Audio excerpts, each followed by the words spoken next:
कि आप सीधे हो जाओ, नहीं तो मुझे पता क्या आप लोग कर रहे हैं, बंद कर दो ये प्रॉफिट टेकिंग करना, ये अवाम को इससे बड़ा नुकसान हो रहा है। फिर वो जाएंगे स्टेट बैंक के पास, स्टेट बैंक को कहेंगे भाई ठीक है, IMF का बड़ी पाबंदियाँ थी आपके ऊपर और कि इंटरवेंशन नहीं करनी, मगर आपको भी कुछ एहसास तो होना चाहिए था कि इस इतनी महंगाई हो रही है, ये डॉलर इतना ऊंचा जा रहा है, तो क्या अर्थ था अगर आप $500 million या 250 मिलियन किसी जब ये बहुत ऊपर शूट कर रहा था तो फेंक देते मार्केट के अंदर, एकदम इसकी क्लाइम जो रुक जाती थी और कॉन्फिडेंस आ जाना था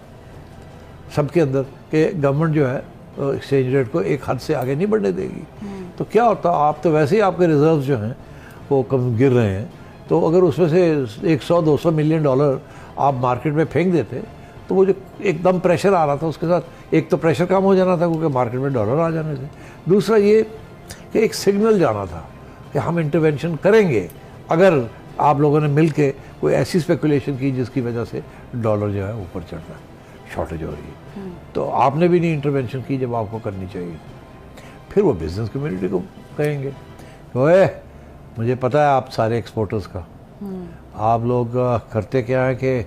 सारे पैसे लंदन में रख लेते हैं, आपने कंपनियां वहाँ बनाई हुई हैं, मुझे पता है आप जो एक्सपोर्ट करते हैं उन कंपनी के ज़रिए करते हैं, यहाँ से आप उस कंपनी को भेजते हैं, वो आगे भेज देती है, अपनी कमीशन रखती है, वो भी आपकी कंपनी, और फिर पैसे सारे उसके पास आते हैं पहले, फिर वो आपको भेजती है। तो आपने लंदन में आपने पैसे इकट्ठे किए हुए थे, वहाँ आपने बैंकों में रखे हुए थे और आप इंतज़ार कर रहे थे कि डॉलर की कीमत ऊपर बढ़े तो फिर आप डॉलर पाकिस्तान लेके आएंगे। तो ये मुझे सब पता है, मुझे ये भी पता है कि आप लोगों में से टेक्सटाइल वालों, मुझे ये भी पता है आप लोगों ने नए फ्लैट्स कहाँ ख़रीदे हैं